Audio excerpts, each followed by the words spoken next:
So I want to welcome everybody to tonight's 2026 kickoff for Salt Talks.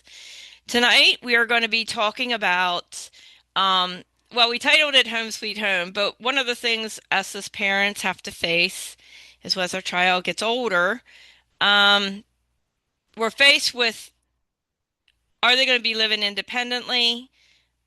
What kind of housing are we looking at as they get older? So we want to be able to always address a topic like this as we're looking at independent living. And as we progress, we try to progress throughout the year, starting with looking at transition, just the beginning of transition, preparing for transition out of high school. But then as you move out of high school, you're looking at, we looked at Project CERST and post-secondary education, but then right on its heels is independent living. What are their living situations going to be?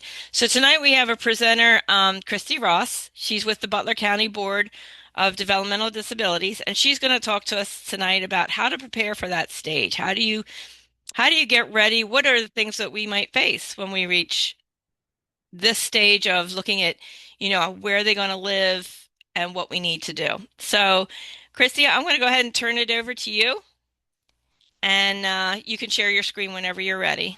Okay, perfect. Well, thank you. I've worked at Butler County Board for, geez, I guess this will be 18 years now.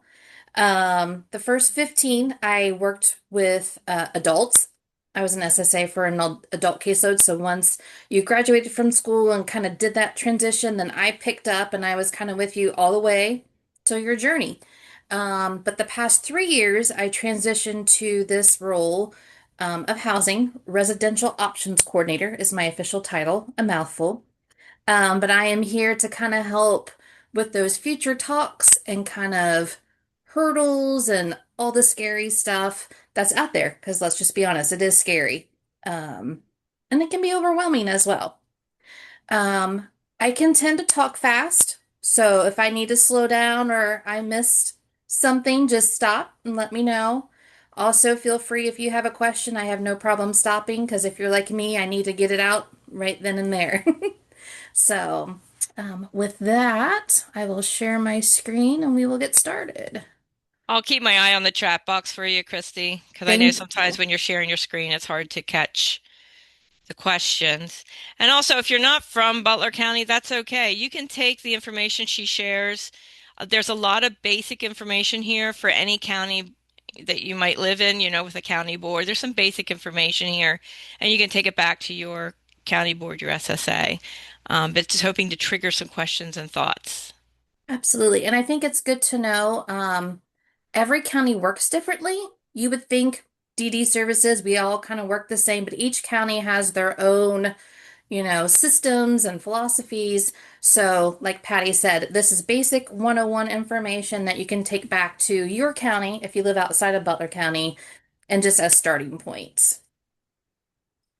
So, with that, I think the biggest misunderstanding for Butler County is that we just have housing available everywhere for people that we serve.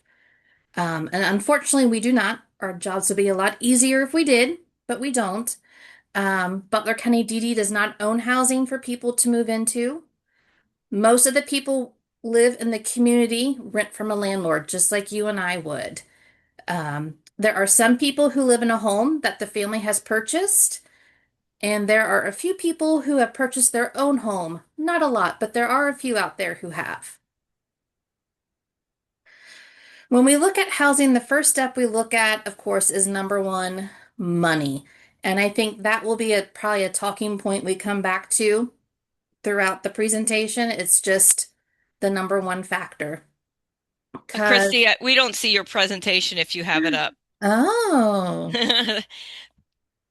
let's see. Let's try Try, it again. yeah, share. And there you go. There we go. Now it's I starting to had come up. 1 second. There we I had go. share at the bottom, but I didn't click share. Thank you. Uh-huh. You're welcome. Okay, let's see. There we go. Okay, so let's try this again. Oh, maybe. Technical difficulties over here. Okay, let's go back to this kind of beginning screen here. Okay. All right. So we look at budget. How much do I make a month? Because in today's world, I did it again. Sorry. It is not my night, guys. Sorry. Okay. So let's try it again. So, affordability. In today's world, we all know housing prices, rents, utilities, everything is crazy. It's good to know that when we look at housing, the number one is how much income do you have? Is it Social Security only? Is it Social Security and work income, or is it only work income? Because just like you and I, we have to work within our budget. What can we afford? Um, and so then that is that starting point when we look at things. How do we find housing? You can find it on your own. There are people who, look at the ads, who get on Facebook, someone who knows someone. Do you know someone that you want to live with? Do you have a friend from school? Do you have a friend from church? Do you have a family member that you want to live with? Um, and you can live with someone who does not receive DD services. That is absolutely fine. As long as the person that you're living with is okay with you receiving services, it won't be a problem, then we're okay with it as well. Um, is someone looking for a roommate? So I already live in the community and I have a two-bedroom house that I'm renting. So I'm looking for a roommate. So I tell my SSA, like, hey, do you know anyone looking?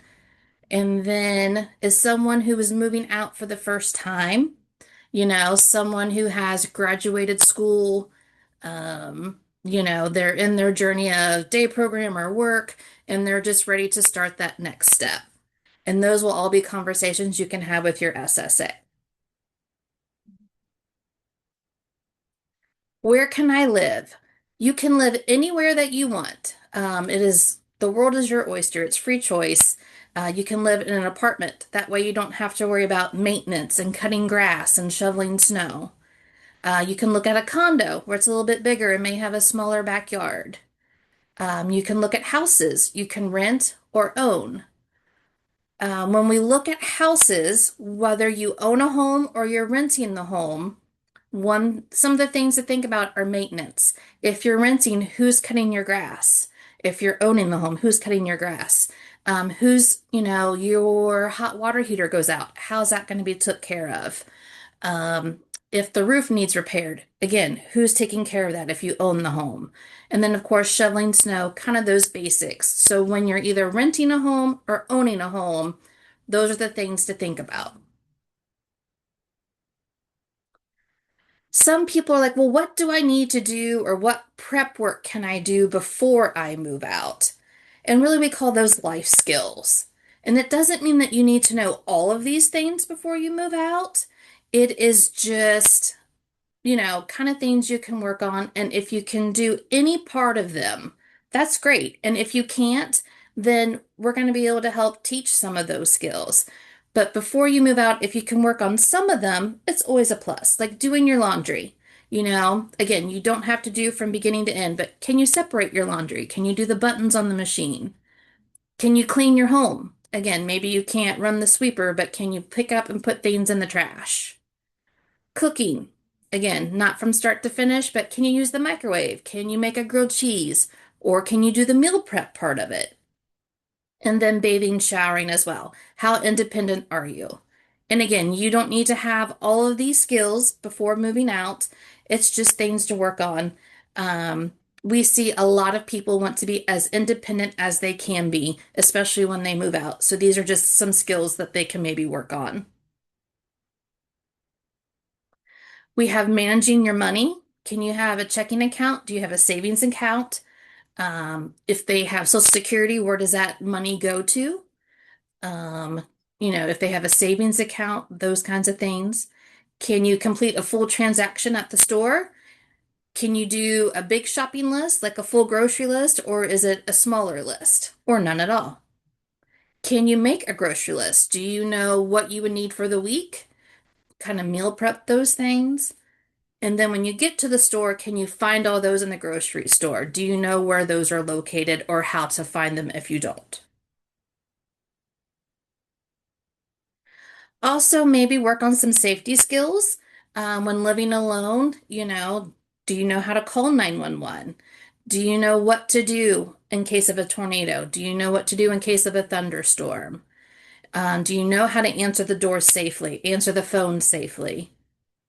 Do you self-medicate? Do you know the name of your medications? Do you know what your medication is for? Do you know what your medication looks at? So those are all things. And if you don't know any of those things, that's perfectly fine. It's just a skill maybe that we're going to work on when you do move out. A big question that we get when we talk to people is, can I live on my own? And absolutely you can, but that's going to go back to that money issue, the big topic, is can you afford to live on your own? Again, most people know in today's market, a one-bedroom apartment, the cheapest I can typically find is $800 a month.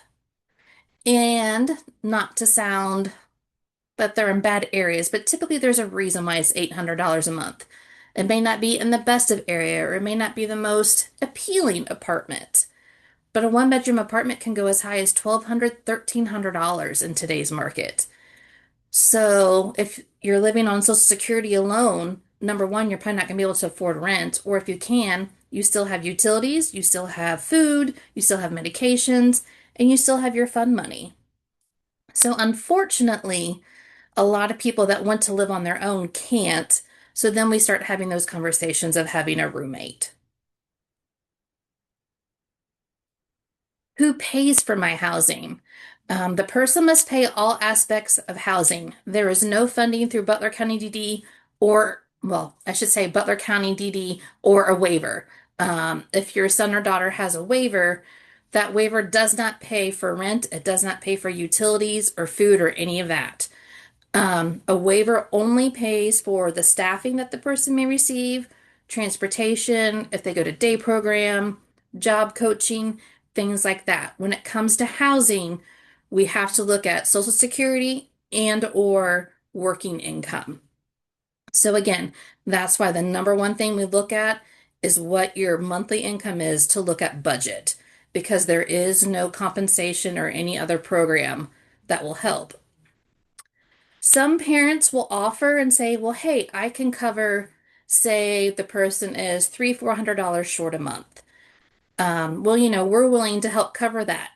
And we'll say, great. However, if the time comes you're not able to do that, or God forbid the day comes when you're not around to do that, again, there's no funding to then take that over.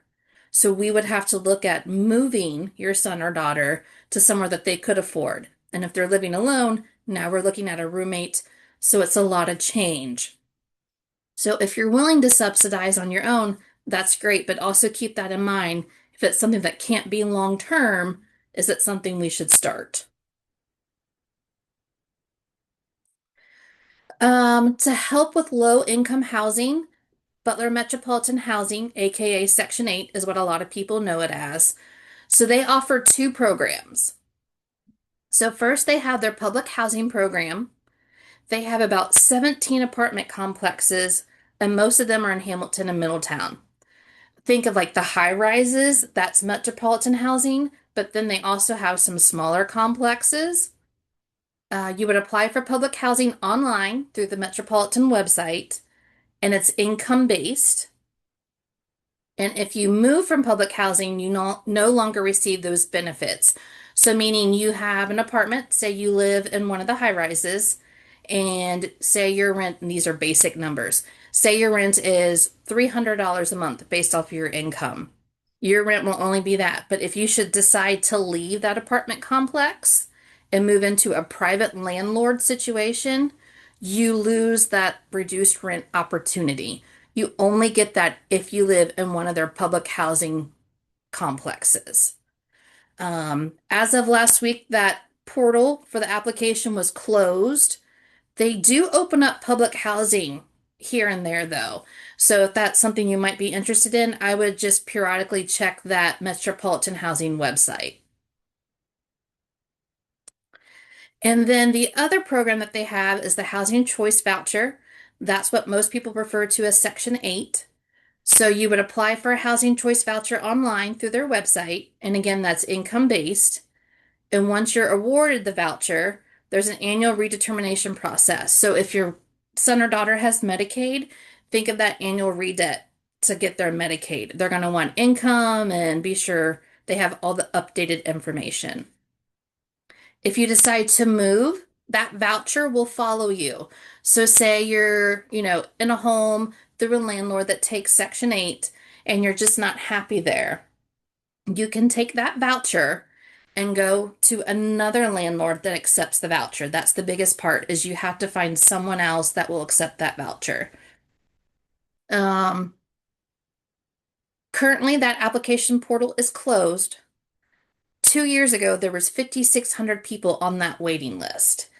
Again, I don't know how much everyone keeps up with metropolitan housing, but they are under new direction. They have a new executive director that took over this summer.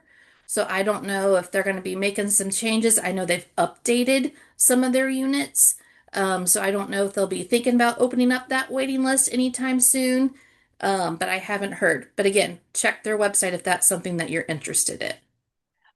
Christy, I put in a website. Is it the correct one? The www.butlermetro.org. Does that sound right? That's correct. Okay, good.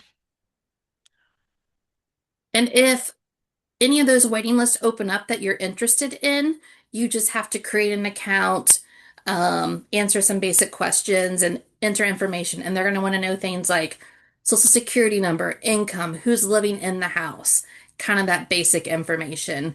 And then when your name gets pulled, hopefully, then they'll verify that the information's still correct and then walk you through that process. And if you're not in Butler, it's because it says Butler Metro. If you're like in Montgomery County or Greene County or somewhere, is it Greene Metro or is there other metro.orgs that they would be able to look at? There are other metros. I don't know what their websites are, but yes, each county has their own metropolitan Okay. housing and then their own process. Okay, thank you.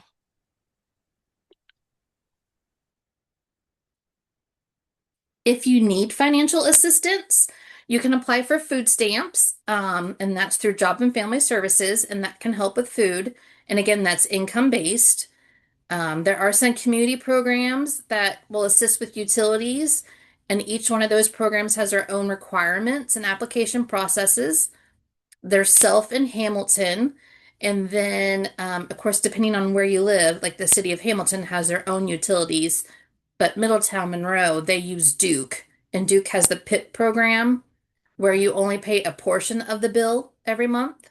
The biggest thing to remember if you do become a part of that program is if you are late or miss your monthly payment, you're kicked out of the program and then you owe that whole bill because the bill never stops. You just only have to pay a portion. Think of a credit card. You have your monthly payment, but then the balance is still there.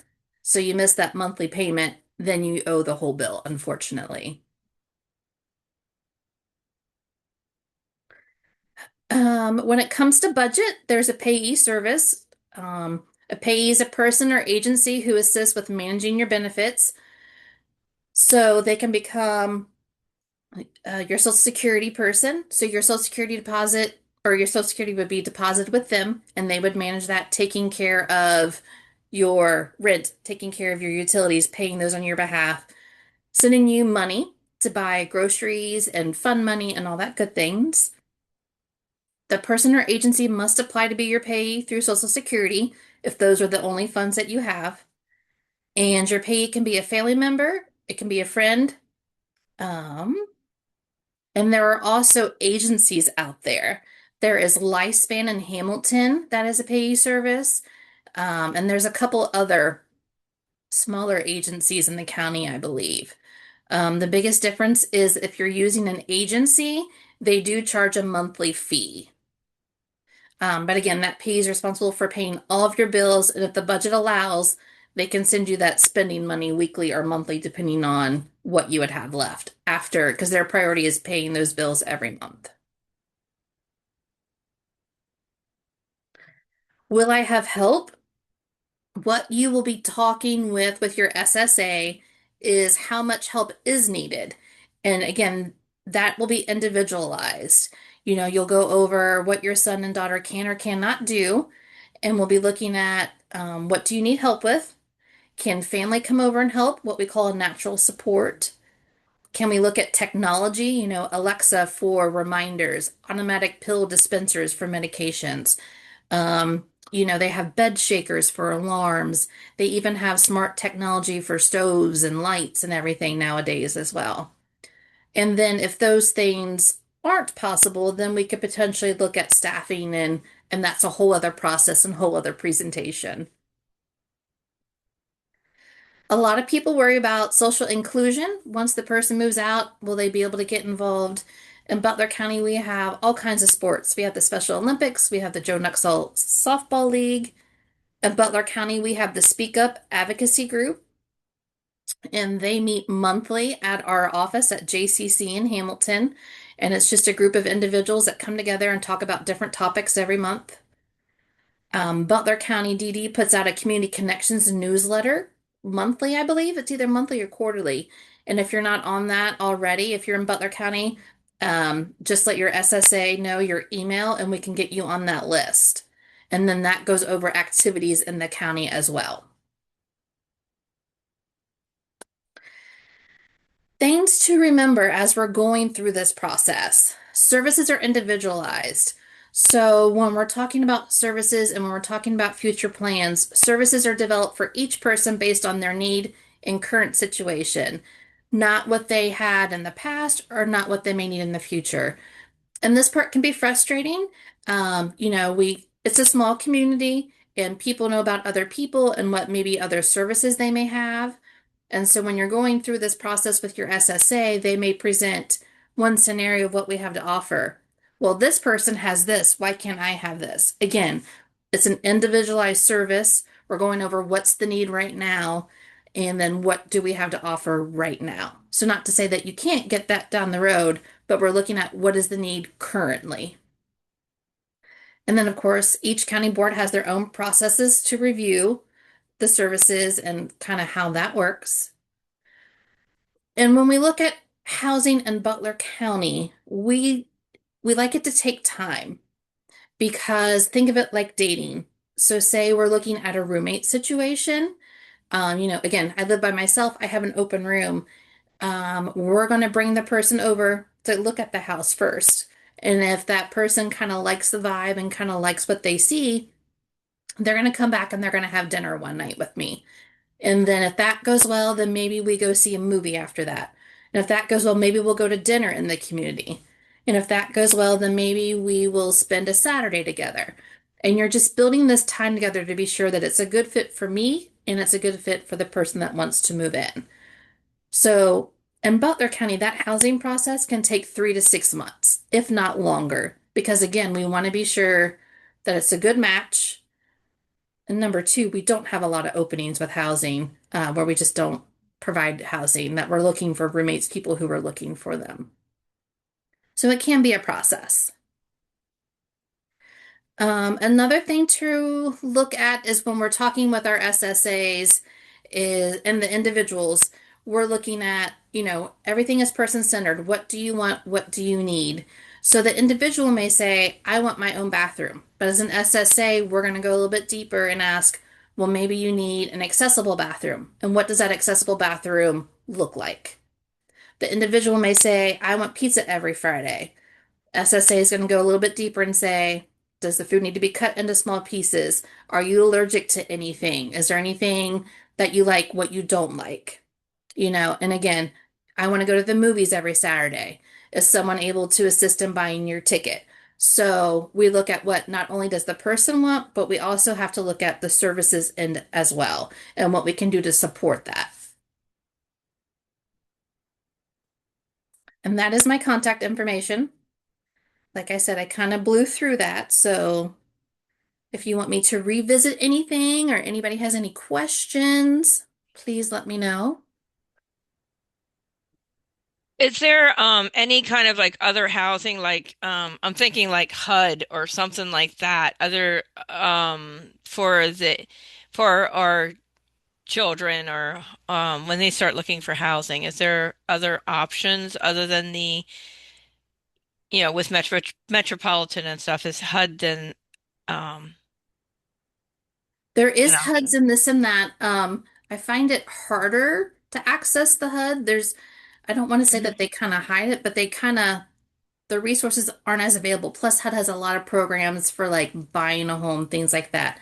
But HUD does have some housing out there as well. So for the parents, so pulling off of your presentation, if they take like so when you get to that point, allow time. It sounds like there's waiting periods and a process to go through, not only with budgeting and stuff, but maybe to go to the SSA, but give yourself a couple months or a year even maybe to prepare for this next step. Go to your SSA and say, look, we want to look at um, independent living, or what is our options in the county? Would that be the correct start then? Your first start's always going to be your SSA. Let them know that, and even if you're not ready to have that journey, because again, this is just a basic 101. So in Butler County, reach out to your SSA and we can schedule a time, whether it's virtual or in person. Um, and we can just even talk about specifically your situation and what you're looking for.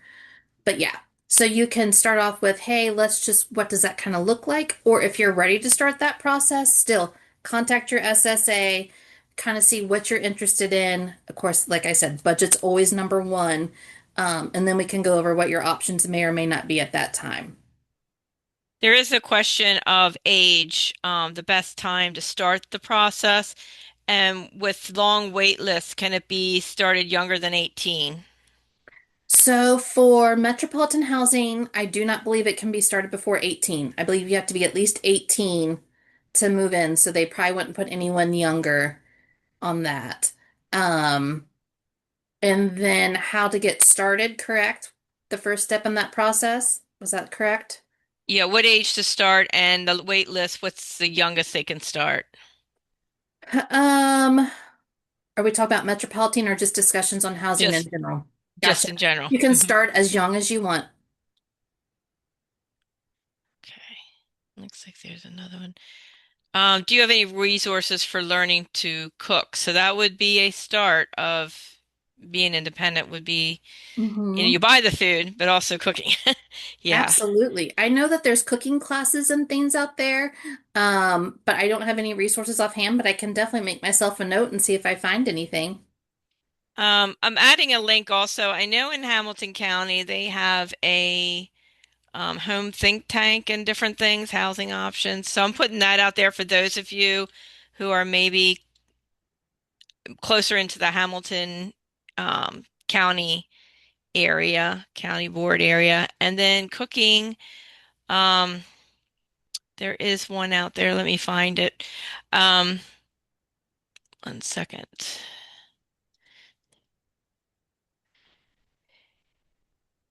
I And think one of the biggest thing I think for us, for me, is getting the budgeting set up. I hmm think is the biggest hurdle.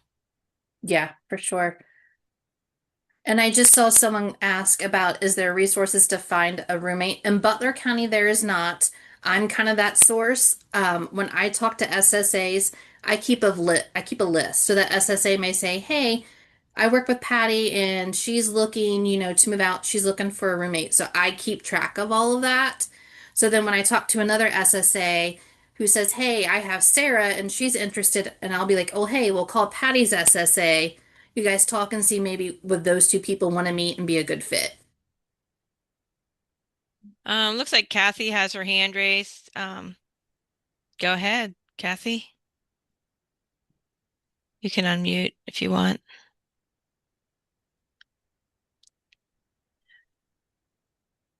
Maybe not.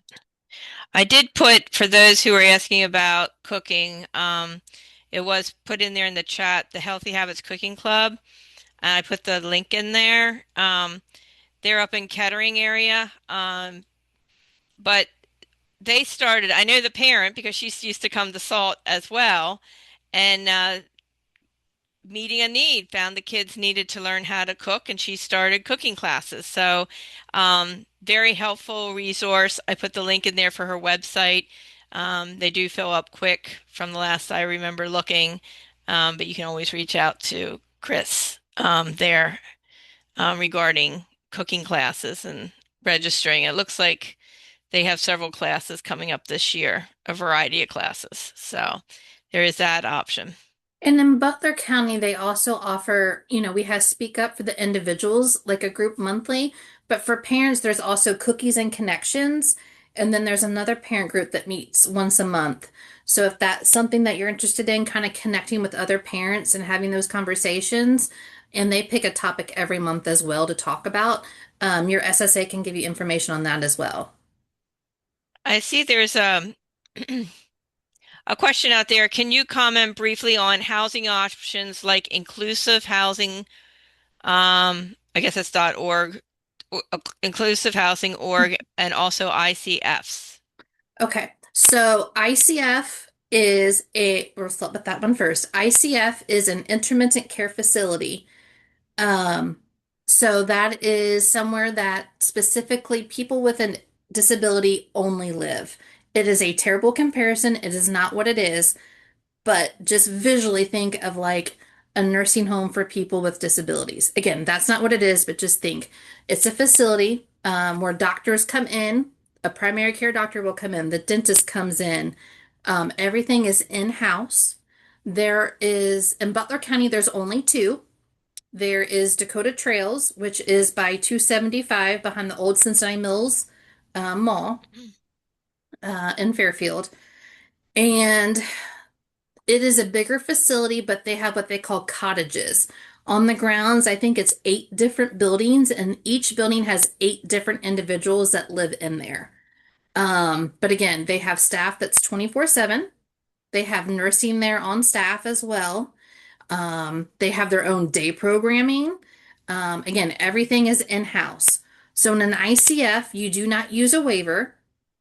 So if you would have a waiver currently or in the process of getting one, you would have to voluntarily give that up. An ICF bills your Medicaid, and that's how that works. Um, they are the payee of the person's Social Security. So say, that $900 a month goes to them, and you may get $30 a month for your spending money. That's how an ICF works. Dakota Trails is a bigger one. In Butler County, there's also Res Care.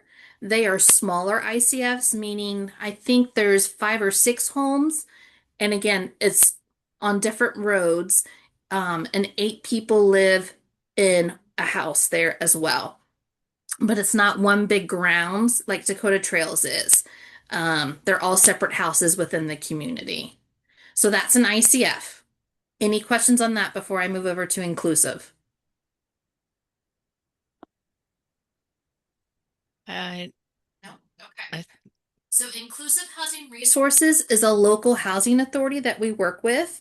So they are a landlord that has homes all throughout Butler County. Majority of them are Hamilton and Middletown, but they do have them in Monroe, Westchester. Just the bulk of them are Hamilton and Middletown. And they kind of work like metropolitan housing, as in it tends to be a reduced rate. So they are a local housing authority that we work with as well. there is a question out there about would an SSA have a list of available private intentional residential communities in the area? I know of only one where individuals are currently living in the Dayton, Cincinnati area. A nonprofit is the landlord, and individuals receive HCBS. We do not have a list. I should say in Butler County, we do not have a list. Like I know Hamilton County has LAD. I don't know if that's along the same or not as what's in Montgomery County. Um, I'm trying to think outside of an ICF in Butler County if we have anywhere like that. A lot of, like I said, most of our people just rent either a private landlord, an apartment, or homes. I would say that if you're in Warren County or Greene County, I know there's some housing options, or they have a housing specifically with regarding their counties. If you're county board and you're on from Greene County, Claremont, or Warren County, if you can put that contact person or a link to your um, regarding a housing option, if you can just put that in the chat box, that would be helpful. Someone listed Safe Haven Farm in Middletown as Middletown, one. yep. Hmm. Yep. I guess I didn't think of Safe Haven that way, but you are correct. It has four homes, so 16 people live out there on the farm. So that is correct. But that is, yeah, I think that may be the only one. Again, I could be wrong though. And I guess there's a question. I guess if you live in a different county, and I guess this would be a question back to the SSA of that county. But if you live in, it says like here, Warren County, but are open to living in Butler or Hamilton County, will our Warren County SSA help us, or do we need to connect with an SSA in the other county? It would be the other county. So like Butler County, if you're in Warren County, Lori Carr kind of does what I do, or the SSA would get with Lori in Warren County and she would give me a call like, hey, we have someone that's interested, and then we would have that conversation of what that may or may not look like. But I can't speak for the other counties. But they can start with their SSA and say, hey, we're looking at maybe possibly living in, just say you live in Butler County, but you're like, I Mhm. want to go to Warren County or Hamilton County, then they could start with the Butler County SSA, and then they would help them connect with whoever Correct. in that county. Yeah, Heather put out there, you should contact your SSA in Warren County, also Lori Carr in Warren County. So yes, that is right. Does anybody have any other more questions for Christy? We did put a link there that you can see the presentation she gave as just a checklist. We will be talking about later this month assistive technology. We'll be trying to touch on some building those life skills or preparing for that independent living. Let's see, there's another question here. I have spoken to our SSA and I'm not sure if that says it says BC. I'm not sure if that's Butler County. We currently do not assess any funds for anything. We do not have developed a plan. Can the SSA assist with housing or looking, oops, it jumped, or looking, applying for housing without a plan? So I guess they're asking if they um, can you see that question there?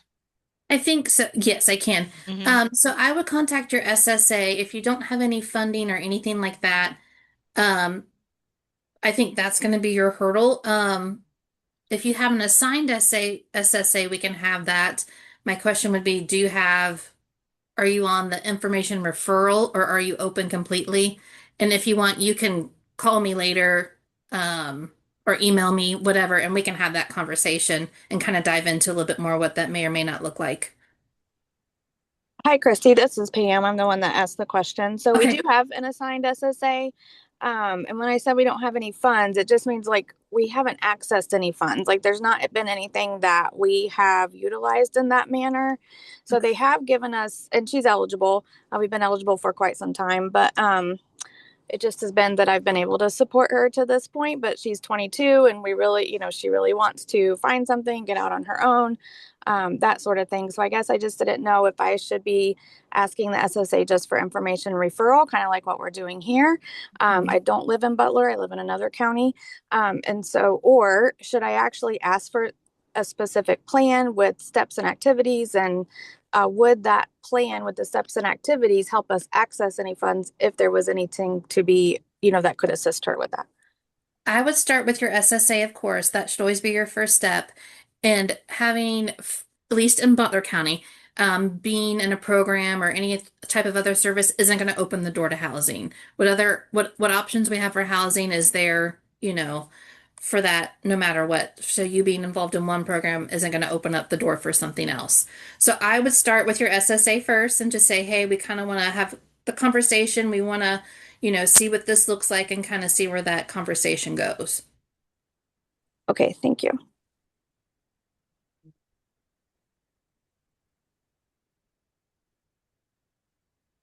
Is there any other questions for Christy um, for regarding housing? I'm just going to put out here um, there's Greene County Board of Developmental Disabilities. I'm just going to put their link in the chat box. But again, you should reach out to your SSA there and see what is in each of the counties. Um, I'm just trying to go through each of the counties, or you can look up your Warren County Board of DD as well under resources or housing. What age, what age do adults typically move out? Is there an ideal time? I think that is purely when we talk about individualized services, I think that's really individualized. I will talk to parents and they are ready like as soon as like 18, 19 rolls around, school's done, let's start that process. But yet there are also parents who are like, hey, we want to hold on, we want to kind of keep them home a little bit longer. So I think that's individualized. I think one thing to recognize too, especially if we're looking at housing and a roommate situation, um, it sounds kind of silly, but the people who live out in the community in a private landlord situation, in an apartment, in a house, in a condo, whatever, you're looking at a roommate who could be anywhere from 30 to 80 years old. Um, it doesn't make sense to me because a lot of people want to move out this age, early 20s, this and that as well. But there's not a lot of housing options with a roommate open, at least in Butler County, where it's someone in that early 20s, late teens, mid 20s age range. Um, there are some people who know somebody and they move in together, but say you don't know anybody and just want to say, hey, what options are out there? Your roommate's going to be probably anywhere from 30 and up. And that kind of puts some people off, which I totally understand. But I think that's something to keep in mind as well when we talk about housing.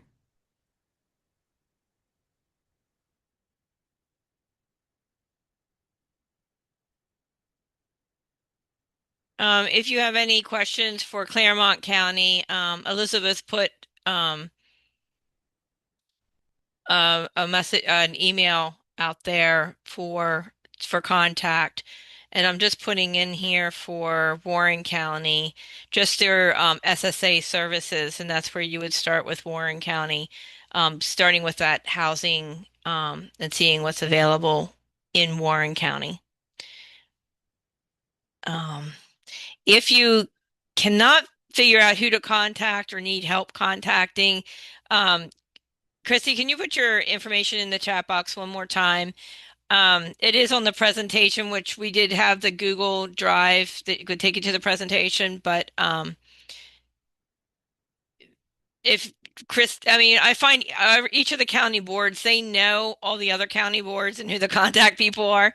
So if you have trouble trying to get started or who to contact, you know, Christy could probably help you find that person or get you at least moving in the right direction. That's what I find talking with everybody. You guys know, you know everybody from the other counties, especially the surrounding counties, um, of who to reach out to and contact. Let's see. I think we got all hold on. Did you get the one? There's one question out there. If someone with IDD is thinking to move to Ohio, what is the length of waiver wait list to support living independently with significant support? So right now we don't have a wait list for, or I should say the wait list is done differently. Years ago, a wait list for a waiver was your name goes on the list and there's one, two, 1,000 people on that wait list. And when your number came up, okay, congratulations, you got a waiver. Now it's called a needs assessment. So it's an assessment through the state of Ohio. So you would request a needs assessment to be done to your SSA, and this is how Butler County does it. Again, each county will do it differently. But Butler County, when you tell your SSA you want a needs assessment, it will get assigned to what we call a team lead. And the team lead will contact you to come out to your home and complete that assessment. And that's going to go over is there any behavioral needs? Is there any medical needs? And just kind of go into a little bit of depth of what your situation is at that time and what that may look like. That team lead will then enter all that information into the state system, and then it gets submitted to Dodd. And then that will come up with, is it a current need or is it an immediate need? An immediate need, think kind of like death, or unfortunately, a caregiver has cancer and can't take care of. An immediate, or that's an immediate need. And a current need is something to where can we look at alternative resources, or what else can we do to kind of help support that? So there's not the old school wait list anymore of where we just have people's name on a list. It's a needs assessment and what's your current situation and what can we do to assist you at that time at this time.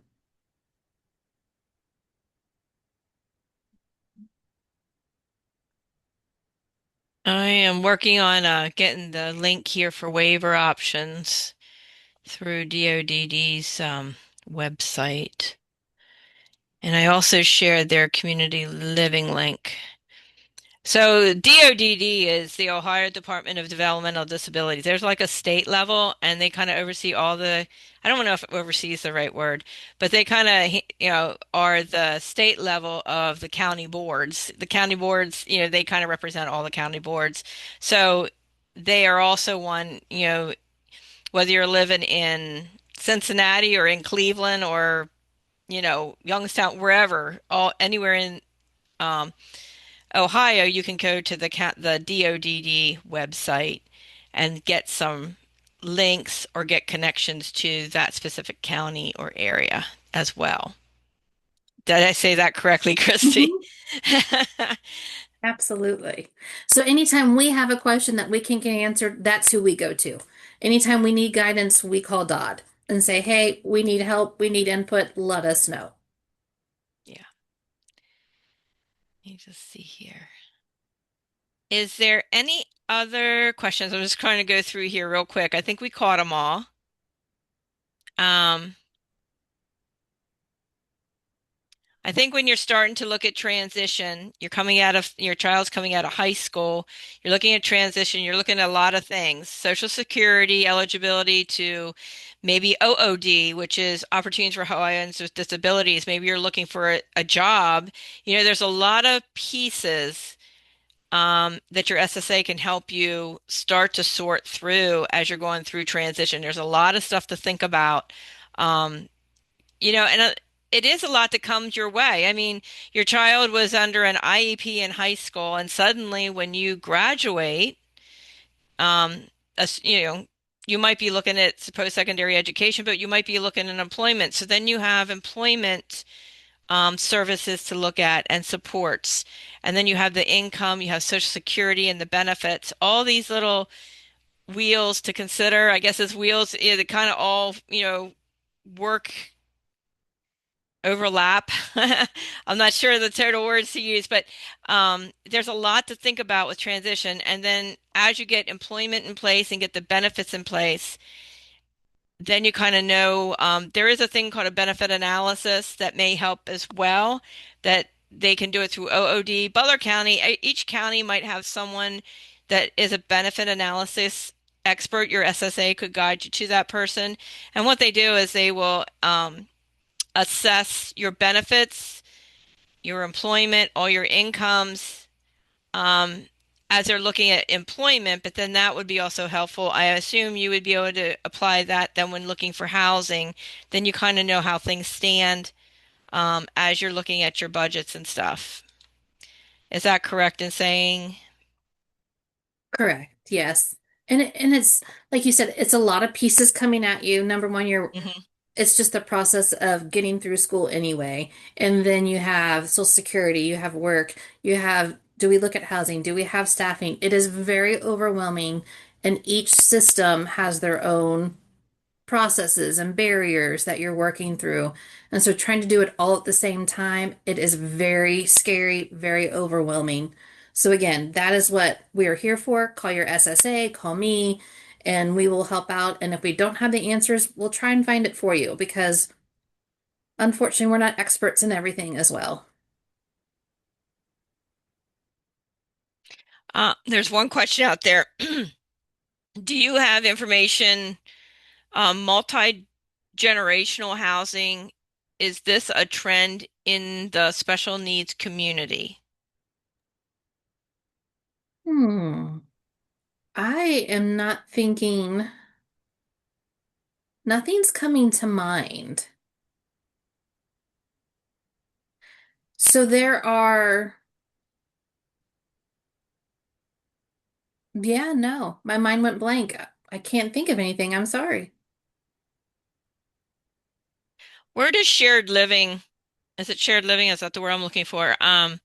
Is that still, where does that come into play here as well? That would be, is that more when, I know shared living, some parents work through shared living because they are the caregiver, but then where does that come into play with all this? So shared living is, so number one, you have to have a waiver to do that. And then most shared living providers are a parent or a family member, which means that the person has to be certified through the state of Ohio through DOD to be a shared living provider. Number one, you have to have the waiver in order to bill it, or I should say to pay for it. But number three, then that individual lives with that family member who then is getting paid to take care of that person. So that's separate from community living, that's separate from ICF. Shared living, it's kind of its own service. That's when a parent or a caregiver or someone is stepping in to assist. Correct. Essentially, they are the provider, quote unquote, provider, providing the care to their son or daughter, or if it's another family member. If you are a certified provider, the person, so say I'm certified to provide shared living, I have to do the documentation and I have to keep up with those certifications every year through DOD or whatever that timeline looks like. So the state can come in and they'll, look at my documentation to be sure it's correct. They'll look at medications to be sure. Or I can be a caregiver through an agency that's able to do shared living. So I'm actually a staff of that agency, and the agency then would get audited by the state of Ohio, looking at their documentation and things like that. I shared a link from DODD for the shared living information out there as well if you want to learn more about that. hmm Most people become a certified provider. That way, those funds are all coming to that person, money wise. Where if you work for an agency, of course, then you're just an employee, so you're not getting that full. But some parents just don't want to do all the paperwork that's tied to it, which I get. It's a lot. Shared living. I'm assuming you're referring to shared living, but it says here it's also a service only available on the IO waiver. Oh, yes, shared hmm living. Yeah. Correct. Thank you. I think one thing that also came to mind when you're talking about budgeting, not only with Social Security and all, and we'll be talking about this later in the season, but stable account is also something you can establish to help if you're looking at um, those that helps with expenses, and you can put money into it for future, correct, for Mhm. living expenses. Correct. Those who have been around for a long time, we always were worried about when you have Medicaid, you have to be under resources. So whatever that amount, the current amount is, we'd have to do what we call a spin down. Well, hey, let's get new furniture. Hey, let's get new clothes. And maybe the person didn't really need it at that time, but we needed to reduce those funds. The stable account is nice because you can transfer money over to that stable account, and no matter how much money is in there, whether it's little or large, that money will not count against their Medicaid. It's great for like an emergency fund or um, saving towards that if you do have your own place, whether it be, that you would need to replace something big, whether it be a hot water heater or something like that. But it is something that can be used to save for more, like you said, above the resources for that emergency and not have to, spend your money on things that you don't need, but can save it for like an emergency situation. So I, Christy, can I yeah, ask go a ahead. question real quick about that? So are you saying that the stable fund is not considered an asset then in the lines of what they consider assets? Is that what you're? You still have to report it, but it will not count against them. Okay, good to know. Thank you.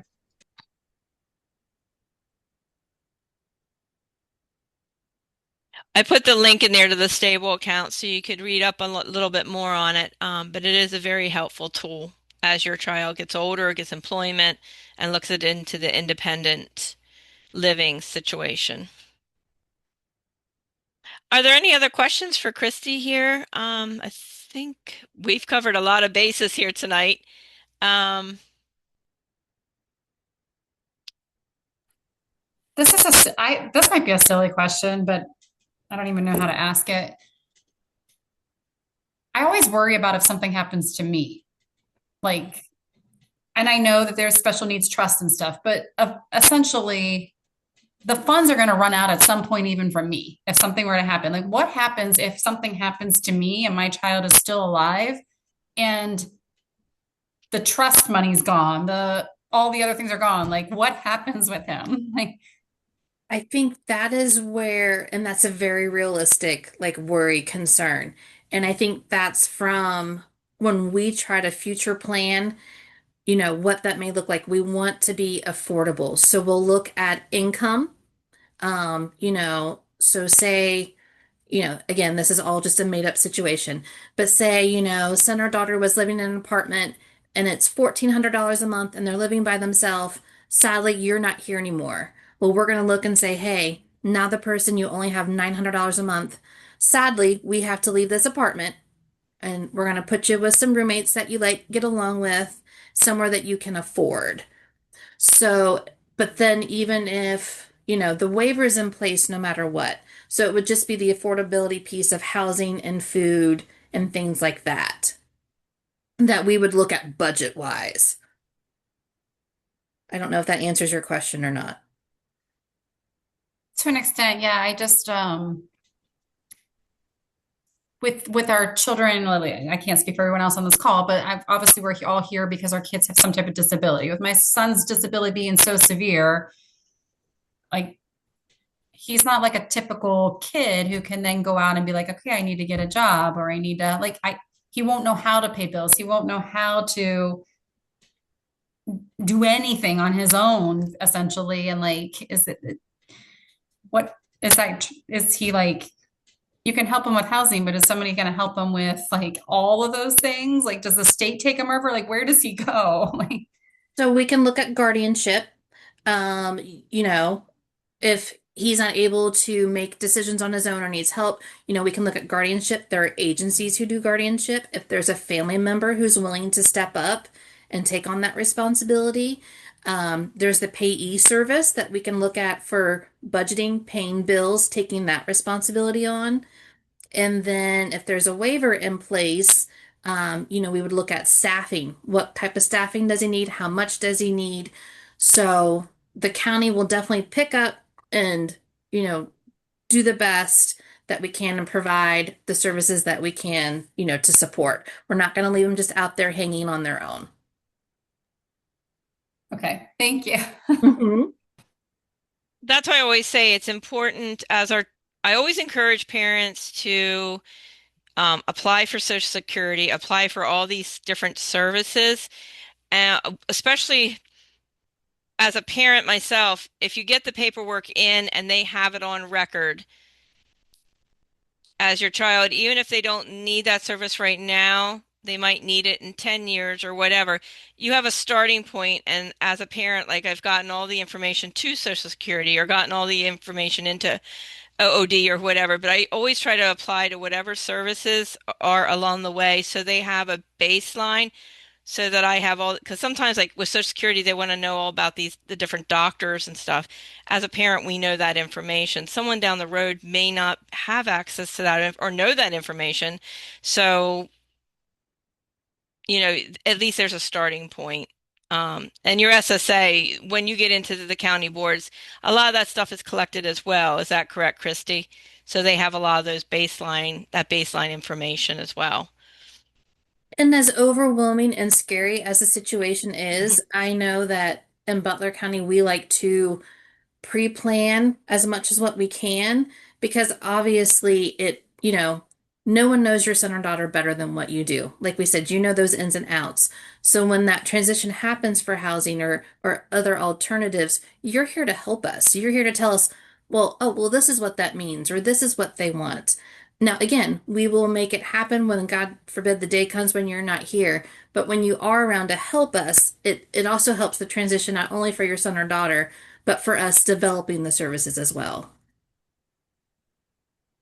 It looks like there's two more questions out there, Christy. There's one on the stable, which just we will be having a stable presentation from stable account come it's April, but I don't know if you want to address that question on the stable account, and then there's one more here on waivers. So I'm not a expert on stables, so I don't want to say too much on that. But I will say I know some parents also have trust and things like that for their children. If you look at something like a trust, my main concern would be just ensure that it's Medicaid protected. I've seen some people set up a trust and it was not Medicaid protected, and the trust either had to be dissolved, rearranged, because that counted against their resources. So if you go that way, make sure that it's Medicaid protected. And then yes, waivers have limits. So that is going to go to that needs assessment that I kind of touched based on. Um, not so much as upping the waiver, but you'll contact your SSA or hopefully the SSA is involved and kind of knows what's going on. And maybe a new needs assessment needs to be done. Or, maybe another new assessment. There's a tool called a DDP if you have an IO waiver. So there are other options that an SSA could look at to maybe see what can be done. And I'm going to put on our get our schedule here. Um, put that in the chat box because we will be talking about trusts and stable accounts in the fall, and that's our schedule. You can check it out as well. Do you have any more questions? If you think of something when you hang up from this call, feel free to, you can either send a question to me or you can send it directly to Christy, and we'll get you to the proper, depending on your question, we can get it to the proper person to answer those questions. If it's related, like we're talking about waivers and stable, there's like people in every in different organizations or within the county board that this is what they specialize in. It looks like I'm looking here. I don't see any further questions. I'm going to close the recording if somebody was holding back, waiting for the recording to stop, just in case they want to open up to ask a question, if they didn't want to type it and didn't want to be on the recording. But let me close the recording and then we can answer any further questions. This will be recorded. It will be uploaded to our online library, which goes to YouTube, and we have a live binder. I think Michelle, you're there. You can put the live binder links. We will be uploading them to a couple resources that we have. Like I said, live binder and YouTube, and then we have the presentation available in our Google Drive, and it will be also going into the live binder as well. So one second while I close the recording.